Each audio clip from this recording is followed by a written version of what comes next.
Welcome to Mindflow Radio. We are creating conscious community by sharing mindful manifesting skills and transcendental music. We are all in this together.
Reverence for all life. Reverence for all life. Reverence for all life. Reverence for all life.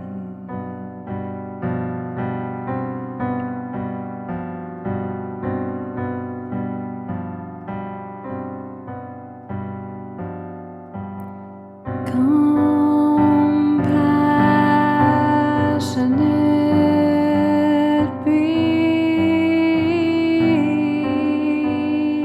beings, be all that you can be.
Mindflow Radio. Mindflow Radio. Here we are. Here we are. She's Lynn. And he's Monte.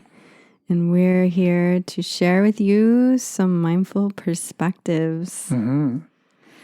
Today, I'm super excited to talk about tapas. And Okay, tapas. it's this subject that a lot of people don't know unless you are a yoga fanatic like me. That's true. So what are tapas? Tapas means the daily practice that burns your karma or burns out the confusion. It basically puts you on your path. Yeah. Burning karma is a big deal. Yeah. Yeah. Really. And I've been thinking about how in my life, how crazy and chaotic it seemed when I found out about daily practice. And it was this huge concept for me because my life was just out of hand, chaotic in the sense of I don't have daily hours. I work all the time. I take care of kids. I'm trying to manage relationship, and it's just this, can I take any more? I was at that place. Yeah.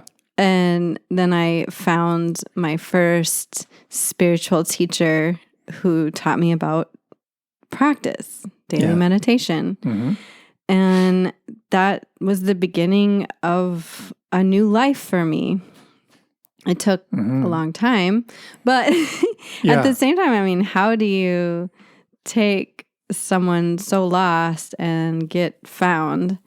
And there, it takes effort and work. It does take effort. And it's like if you have a daily routine of chaos and your brain is just in that place of, this is normal. My life is chaos. This is how it is. Yeah, the mind is scrambling all over the place. Yeah. And it doesn't seek change. Do you think? That's I think it might, but it might just seek change through going back to old patterns. Yeah, old coping mechanisms. Yes. Yeah, right. And, developing a daily practices that it's kind of, those are new patterns. Right. That you're willing into your life. Yeah. That you're saying, I'm going to do it. One thing I noticed is that once I started really honoring that my daily practices were important, it's sort of like honoring myself. Yeah. It's like, well, no, I do this first and then I'll help you out. It's filling your cup so you have some overflow to give from. Yeah, it's an anchor. That's exactly what I was saying as an anchor. Yeah. Ties you into a healthy place. I mean, and there's lots of different ways of having the daily practices. And I have like a morning practice. I do Tai Chi every morning.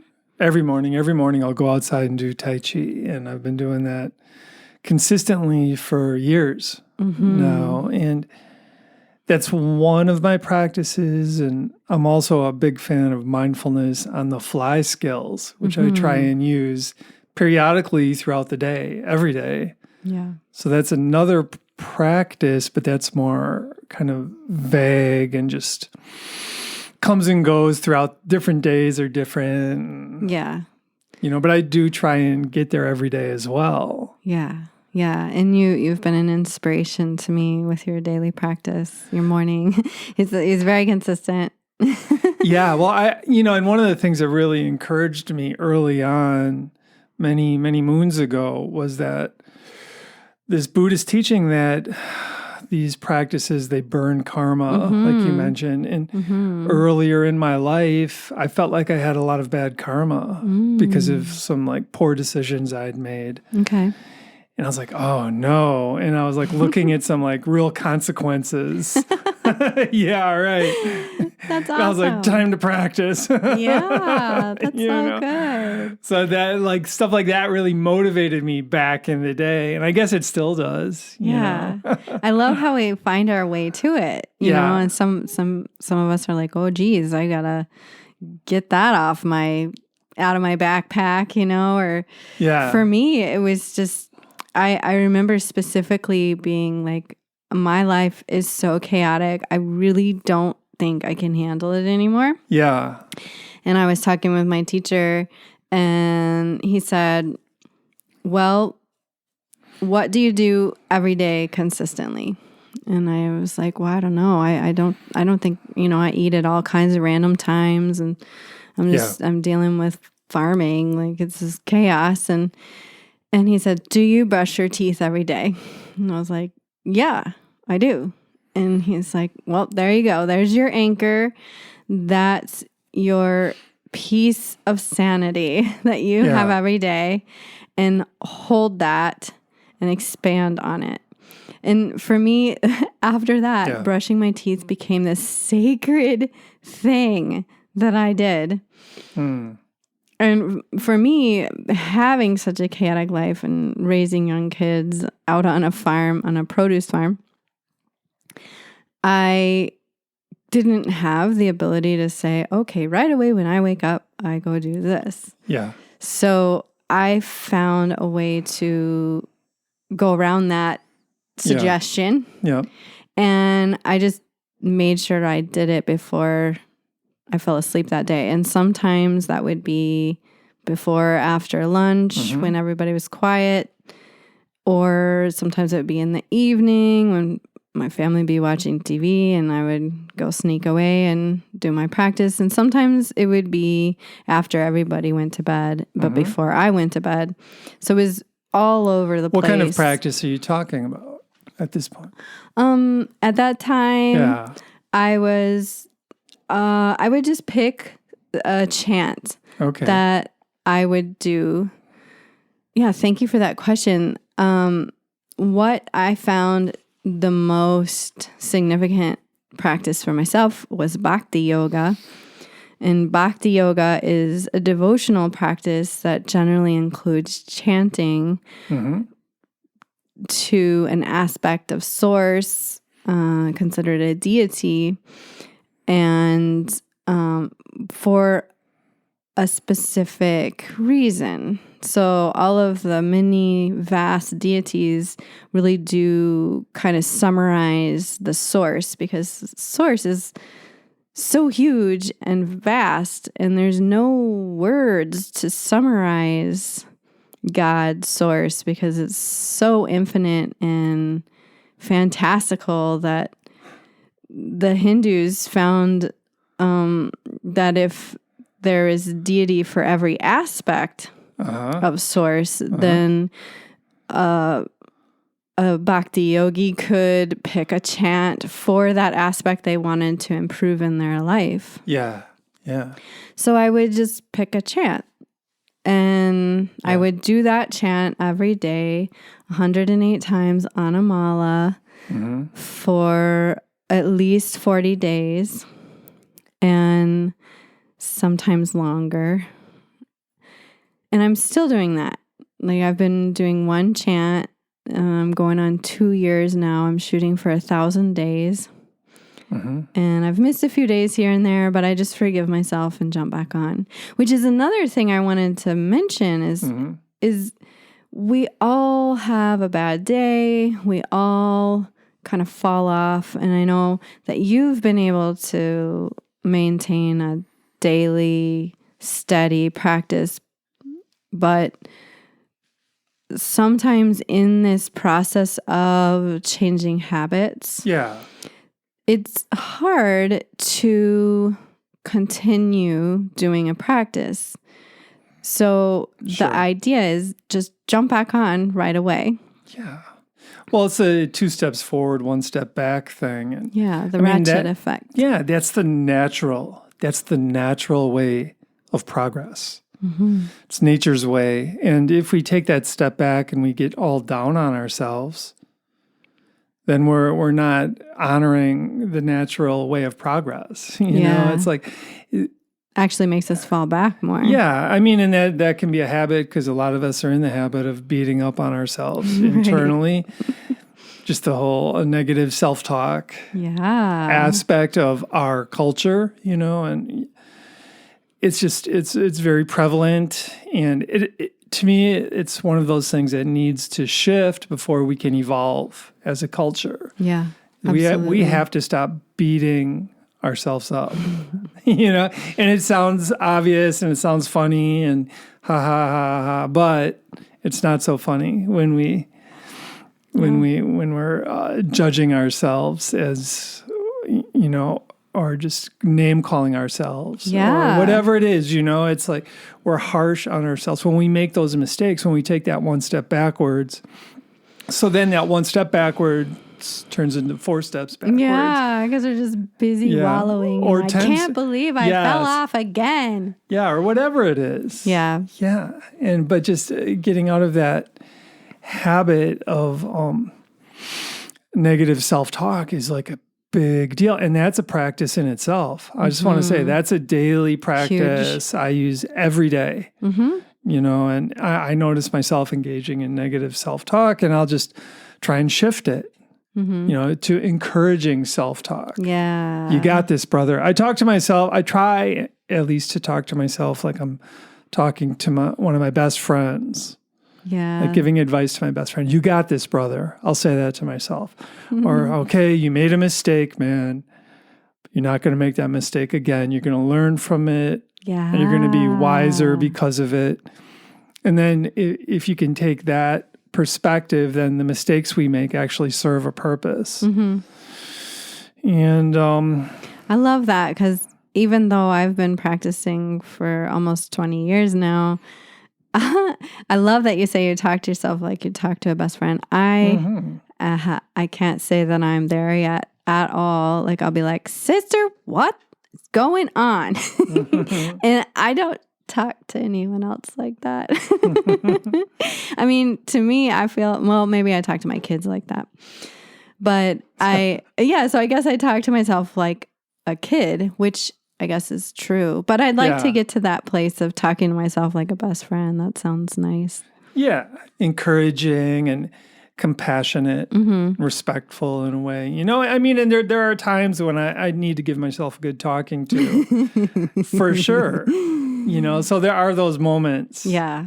I'm not, but we want to be in balance. We want a lot of positive, encouraging talk around along with the lecturing. And most importantly, perhaps, is just moments of peace as well. Yeah. Moments of silence in our minds. Yeah. That's what's lacking for a lot of people, I think. And I love that you bring that up, because that's what we're going to work on in our meditation after our conversation, is bringing our focus into the heart, because it's so easy to be in the mind. It's so easy to be in the head, analyze and be intellectual about these things. Yeah. But the practice of it is that stillness. And the most surefire way I've found to get to stillness is to bring my awareness and my it's almost like an eye. I bring an eye into my heart. Yeah. And I see and breathe through my heart. And from there, I can also witness when it goes back to the mind and it's like, well, the heart is part of the mind, though. I don't want to in Taoism, there's a name for heart mind, and that's called Shen. Okay.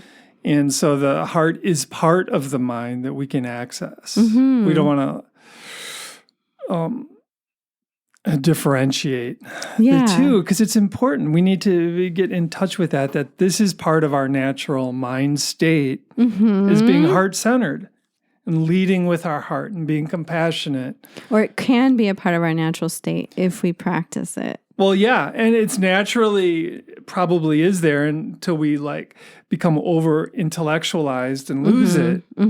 So it's our natural state.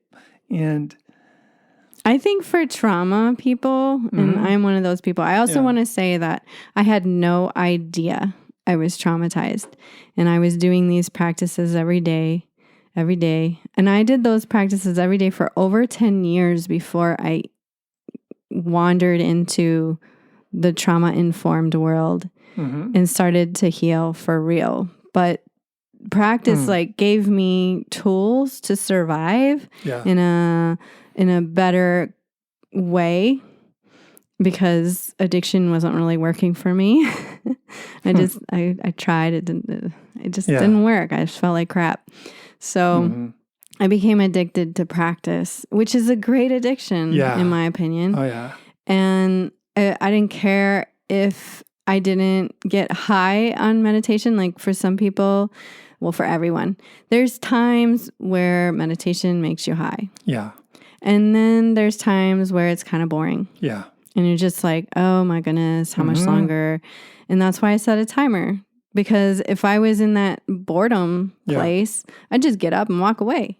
Yeah. You know, and be like, it's not working. But this is when you start burning the karma. Is like, nope, the timer hasn't gone off. Yeah.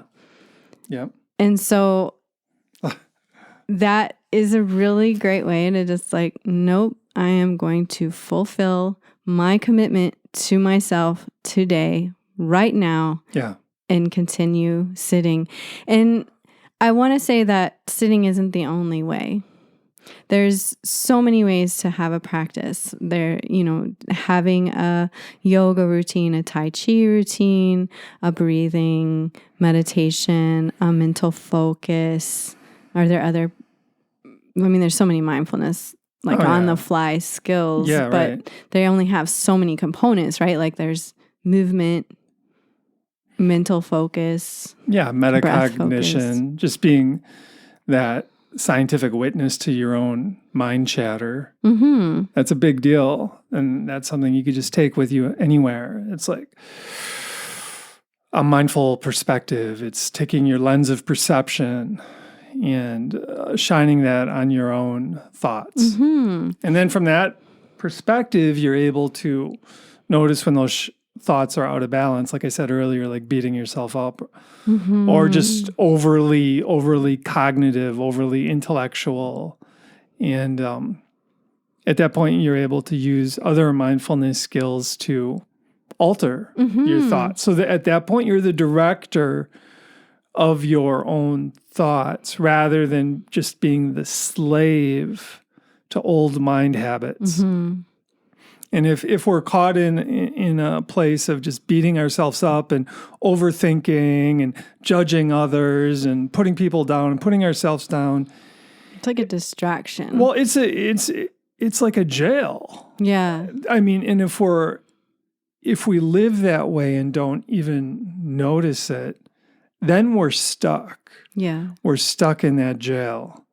And we don't feel good. We're miserable, and then it can be a cycle. If somebody's miserable, and then they point at others as to why they're miserable, and you can't really get out of that jail unless you, number one, notice it. Mm-hmm.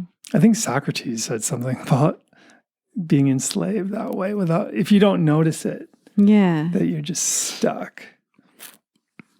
Yeah. So I just lost my train of thought. Maybe I should keep talking. Yeah. Well, I'd like to get back to when you were talking about how sometimes sitting in meditation will make you high and sometimes it doesn't. And I had a flashback to my high school track coach, and he said, some days you're going to get out there and run and it's going to feel great. Mm-hmm. Other days it's going to be a grind. Mm-hmm. But the great runners are the ones who can do it no matter what. Right. So you might not be in ecstasy running on the through the forest or on the beach, and it might be a drag and the wind's cold and it's raining even or whatever. Yep. But if you have the willpower and the drive and the talent, then you just do it anyway. Mm-hmm. And that's what you're saying with the daily practice. Yeah. It's just developing will. Yes, exactly. Thank you for bringing that up. It's such a huge piece of this is willpower.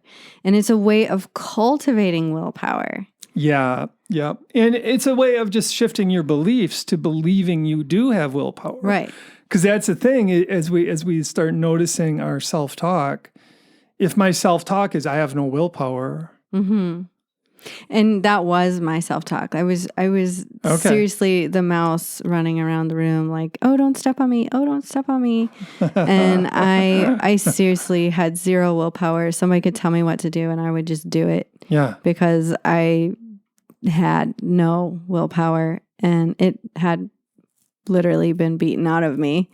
But yeah, I found willpower through practice.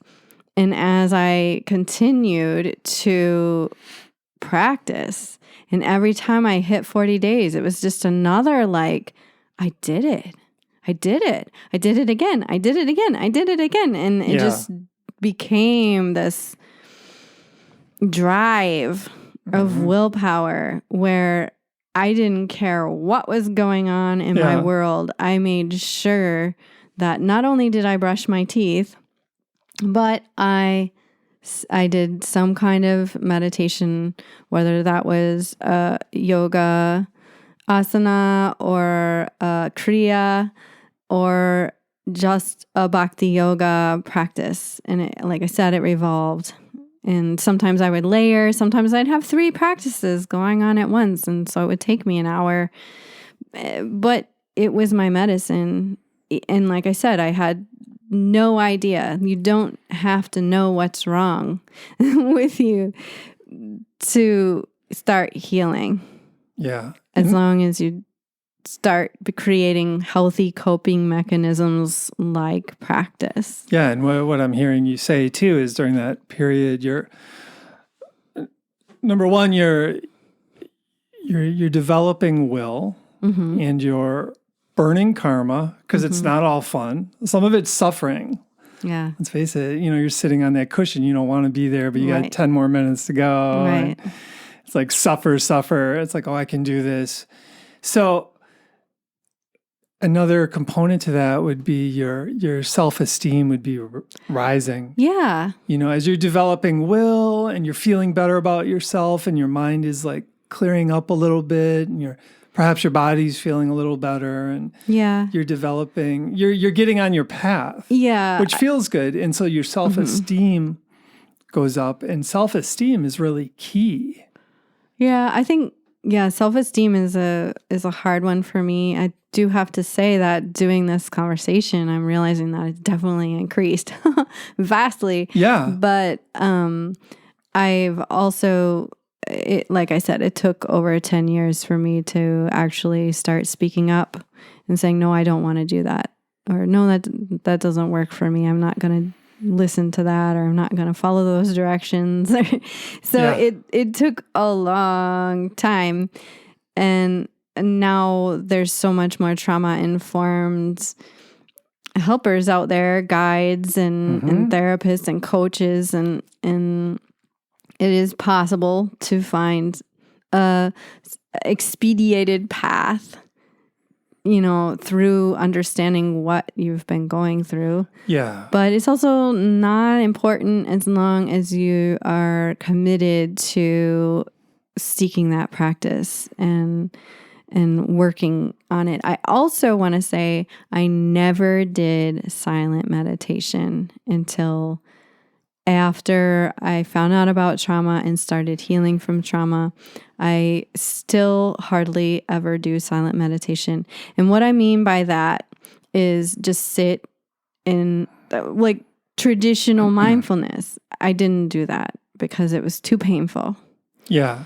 And so I definitely, like, when I am talking with someone about meditation, I say, we're not going to even go to the silent meditation place because it's advanced. And so I think it's cool when people go to the advanced stuff first, but it's more difficult and challenging and yeah. I mean, that's one reason I like the Wim Hof breathing. Yeah. That's like an intense practice. Breath focus. Yes. And you're holding your breath for a long time. You're breathing hard for a while, and it just like, but it is silent in the sense you're just like focused on the. So it's from silent, that perspective, but not silent. Yeah, because when you're holding your breath, it's silent. Yes. True. But still, even then, you're feeling the breath being out. You're feeling your body being relaxed. But that's silent. Yeah. You're feeling the chi ultimately in your body. Yes. To me, that's like agree. the highest level for myself of silent meditation. And the easiest way for me to get there, I think, is through power breathing. That's awesome. I would say, yeah. I mean, yoga, holding poses, that's another way to really get into that silent meditation too. And I have always paired these things with mantra just because that silent place was such a painful place Even to when be. you're holding a position in yoga? Yeah, I'll be doing some, one is so hum, is inhale, so exhale, hum. And that like just keeps my mind quiet because otherwise I'll be in a pose and be like, I can't believe that happened. And what did I do to deserve that? What happened? How did I, I've always been like a deep self-blamer. So, but I've blamed others a little bit here and there, but my main go-to was blame myself and take too much responsibility. Yeah. So I could be in a pose and just be beating myself up. Okay. So that silent place was a very painful place to be. So I guess I'm just encouraging anybody who, any of our listeners out there who've maybe avoided practice because it's just difficult to hear that self-talk, is to pair the time and the willpower cultivation with a really deep focus. And I'm going to share one with you now. Or a mantra. I am such a bhakti advocate. Mantras are beautiful. So mantra is bhakti yoga? Yep. And that was my first introduction to yoga. And it's my favorite, my absolute favorite. And it's been a way to cultivate my mind without having to deal with my mind. And it's so in a way, it's like, it's a spiritual way of just saying, it's a spiritual drug of sorts. It's subduing my mind with a substance, and that substance is a mantra instead of something else. Right. And that's why I love it. It's very helpful when the silence is too difficult. But another beautiful focus is energy. And energy focus is somewhat advanced, but I'll guide you through it. And I'd love to hear how it is for you. And you can just Google Mindflow Radio and you'll find many ways to find us and learn more about meditation, about practices. And we will be having a series of lectures coming out soon. And we'll be doing these live in Viroqua at the Commons on the second Saturday of the month. And it'll be at 3 p.m. at the auditorium of the Commons. And our first lecture will be on tapas. So we'll go even more in depth, but we'll give you tools. We'll give you mindfulness skills. We're going to share 10 mindfulness skills with you, and also ways to navigate the ratchet effect and ways to navigate those times of boredom and wishing to get off your mat or get off the cushion or whatever practice that you choose. But we'll go in depth into giving you the skills and the confidence to instill and adopt a practice that you can successfully maintain and experience the transformation from. Yeah, and some of these practices will be mindfulness on the fly skills, MOF, skills that you can use anytime, anywhere. And one of the skills that we'll get into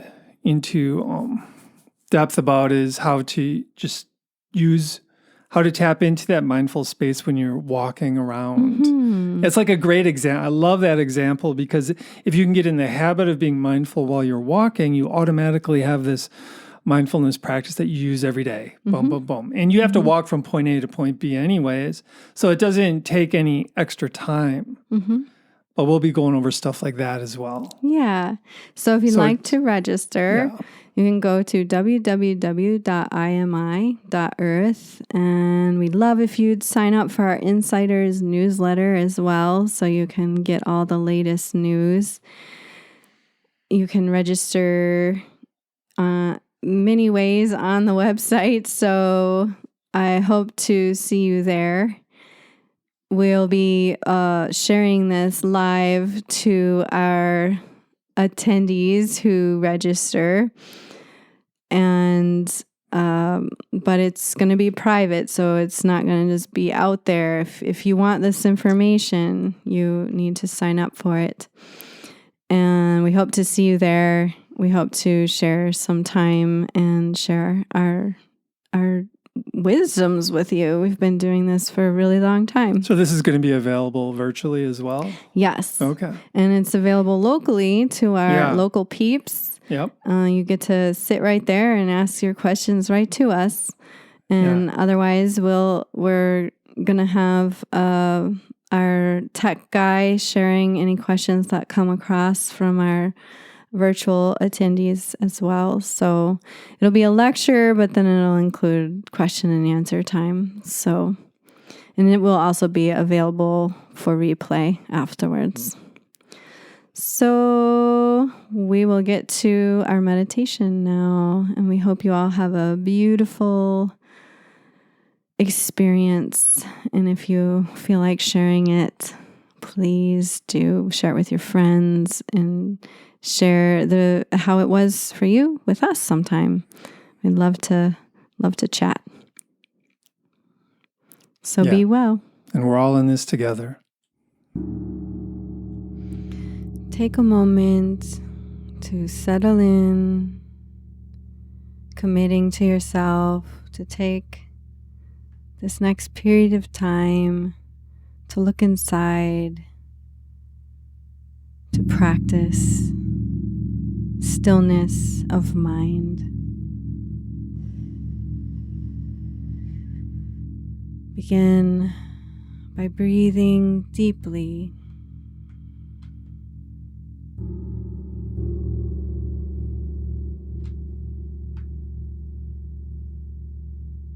Breathing from the top of the head, the crown of the head, down through the spine to the tailbone, filling your spine with breath.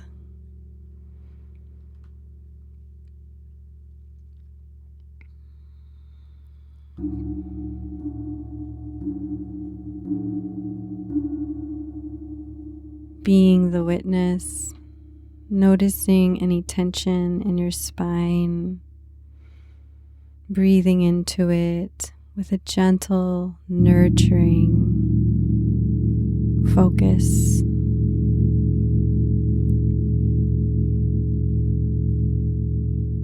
Accepting what you find and sending it your awareness and your care.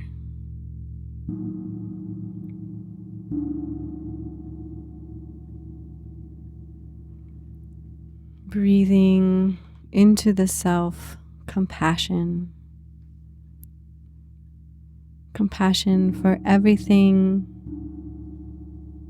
that you've been through and that has brought you to this moment.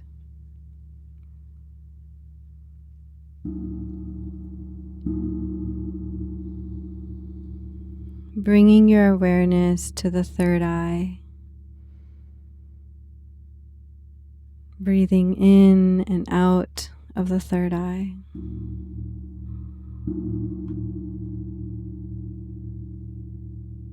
Allowing the forehead to be relaxed.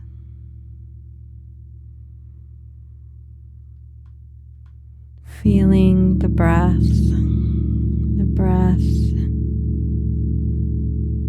through the third eye to the back of the head, threading, flossing the third eye with the breath.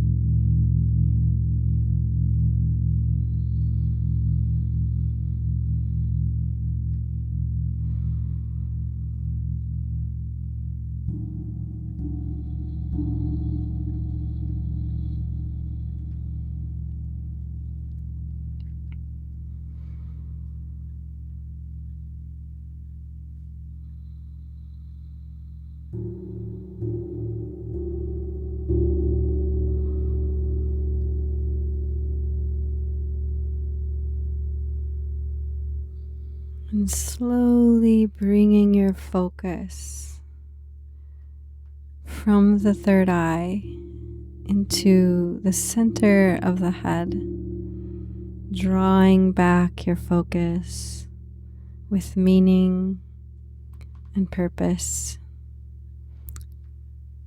and with gentleness and nurturing. And then drawing your awareness and focus down through the top of the neck, through the throat, slowly drawing your awareness down to the heart.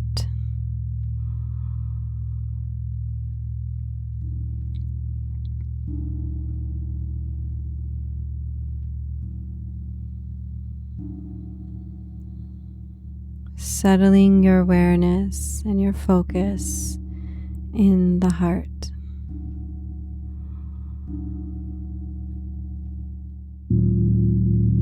If you're a visual person, you can imagine that you are in a gold-lined cavern. You feel safe. You feel supported and nurtured.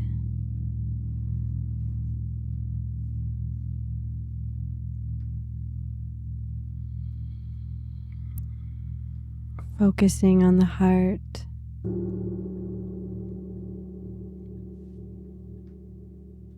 Feeling the breath as you focus on the heart. The ribs expanding on the inhale and back to neutral on the exhale.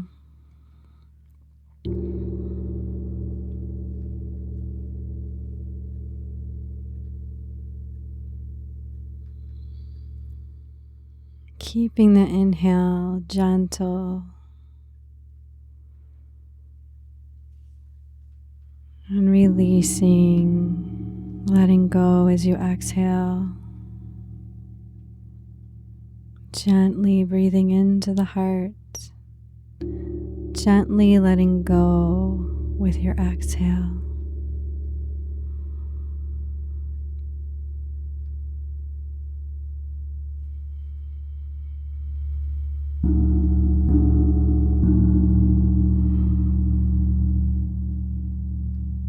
Letting your shoulders be relaxed, your neck engaged but relaxed.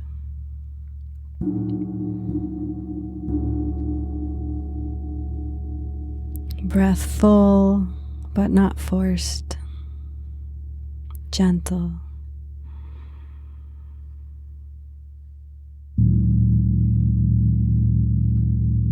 Holding your focus on the heart.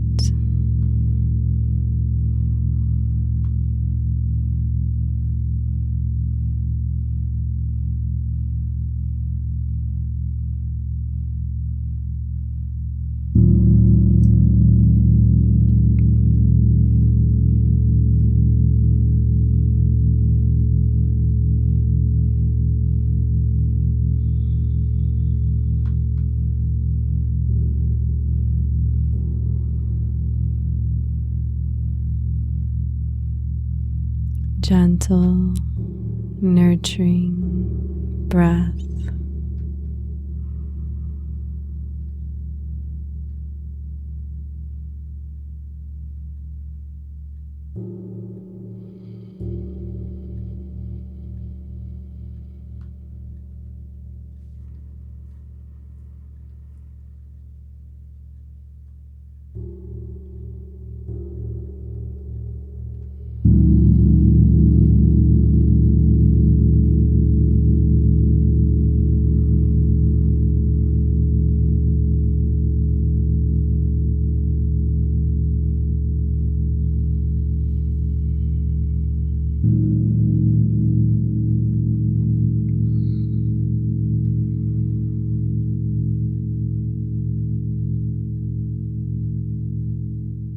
Shoulders relaxed.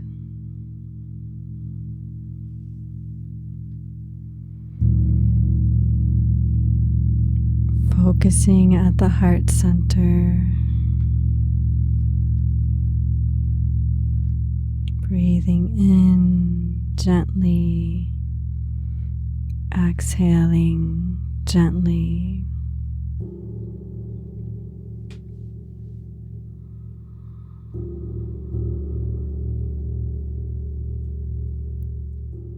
Bringing to mind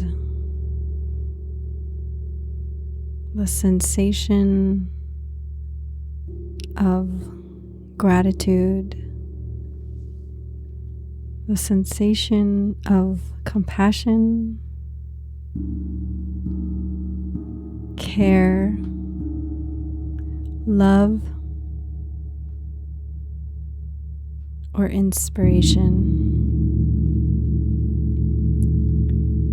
So picking one of these and focusing on it. It's like planting the gratitude seed in the heart or the compassion seed in the heart.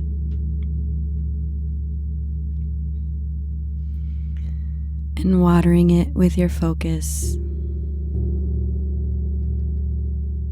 You can feel this sensation simply, or you can imagine a time where this sensation was so prevalent in your life to water the seed.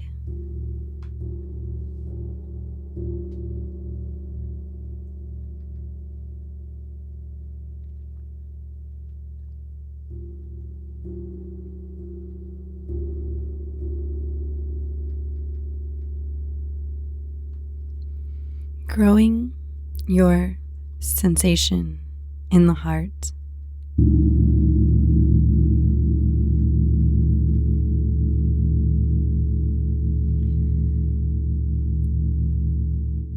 Overflowing the sensation throughout the body and feeling it pumping through the heart into the blood throughout the whole body, filling every cell with this sensation.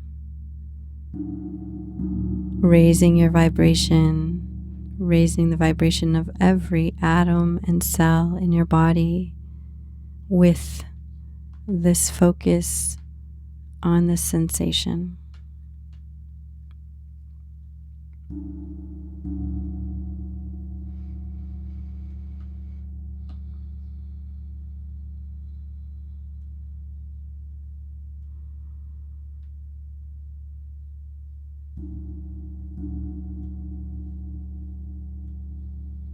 Continue breathing gently and nurturing, feeling the sensation throughout the whole body, overflowing your energy with this sensation.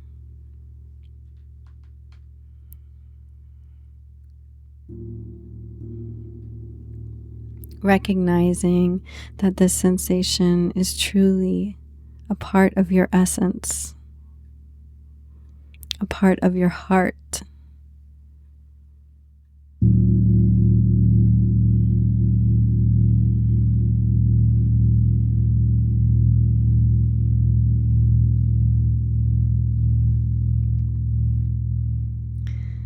And from this place of elated vibration,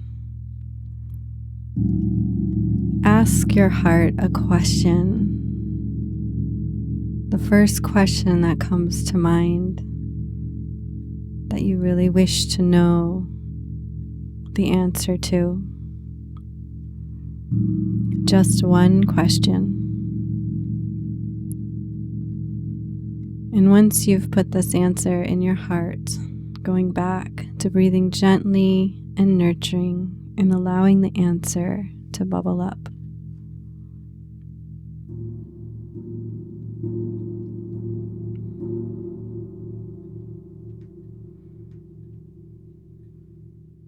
The answer may come immediately, or it may come in your dreams later. But trusting that your answer will come, that your heart has heard your question clearly and will give you an answer.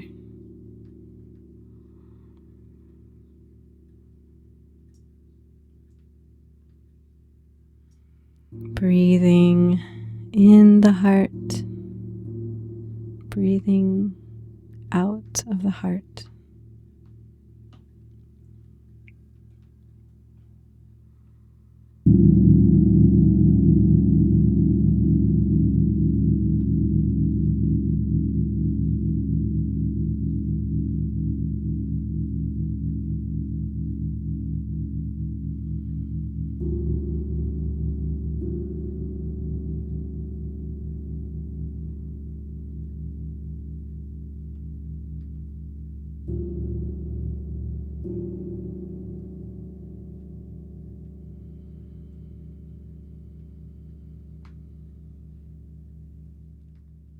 Honoring the wisdom of the heart.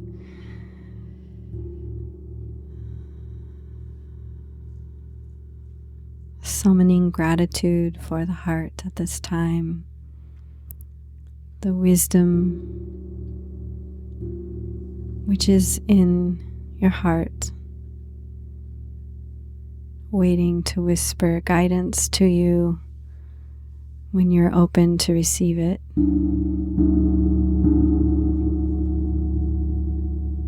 Giving thanks for this wisdom, giving thanks for this understanding, giving thanks for taking the time, giving thanks for this practice, feeling thankful, feeling grateful, and bringing your awareness to the top of the head. Noticing the sensation at the top of your head and drawing it down through the body, through the center of the body, exhaling down the legs, rooting back down to the earth. Inhale, top of the head, the crown, down through the torso. Exhale down the legs, into the earth. A couple more grounding breaths before we close.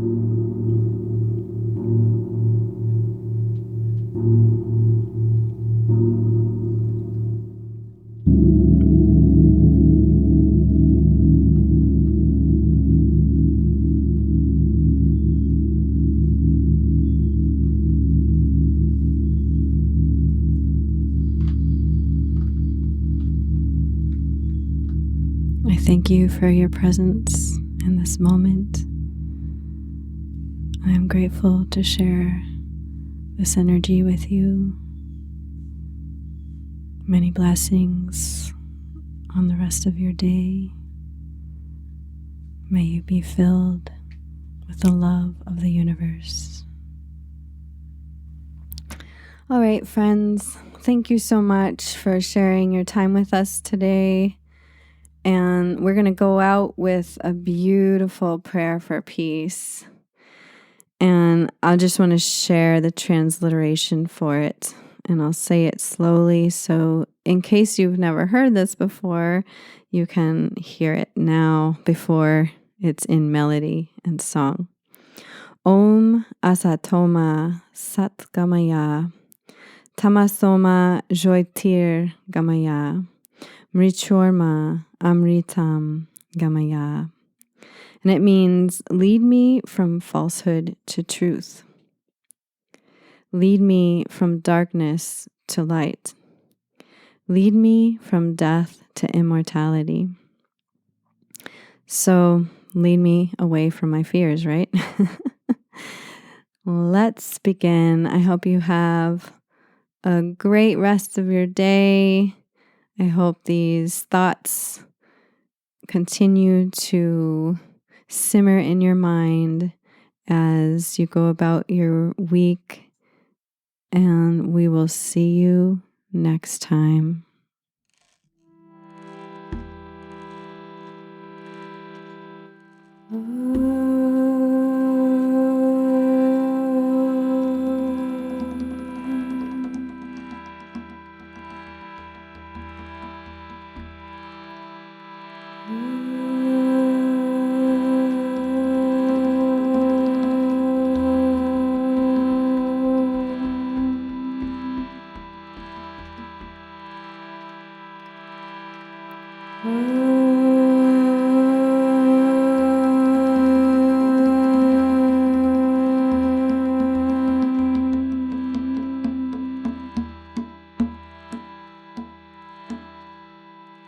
Om Asatoma Sat Gamaya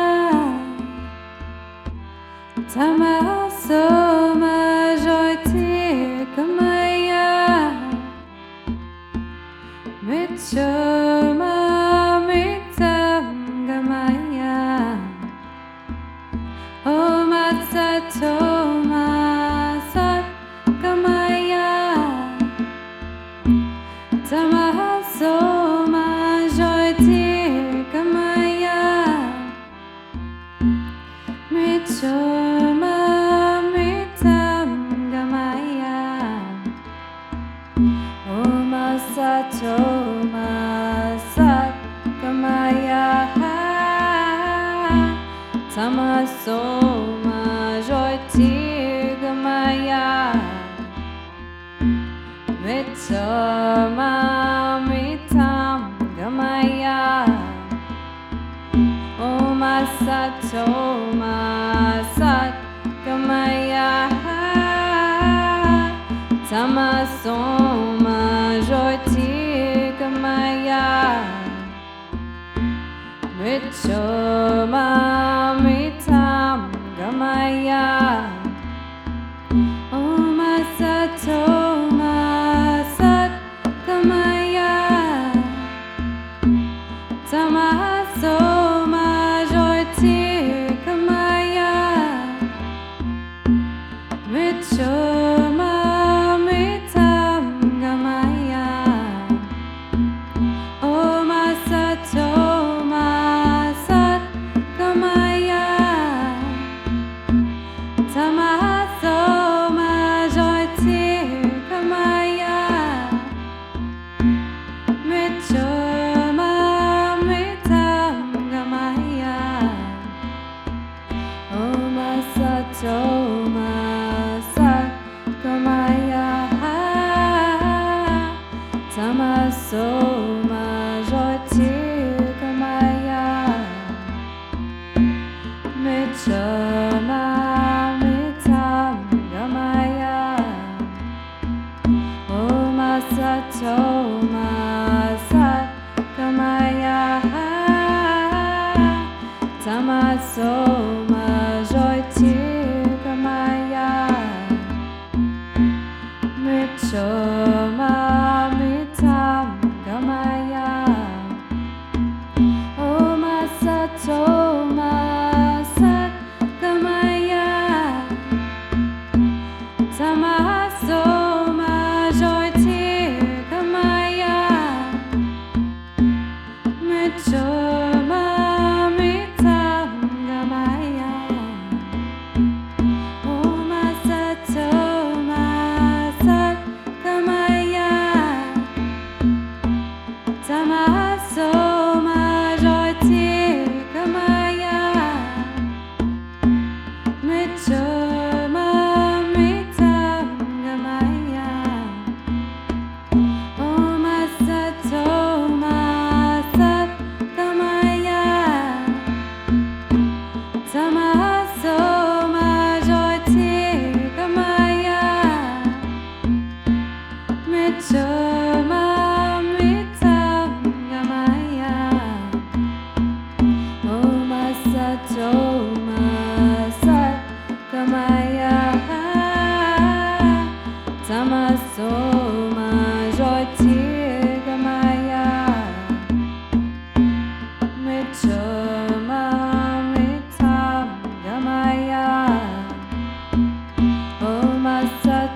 Namaste.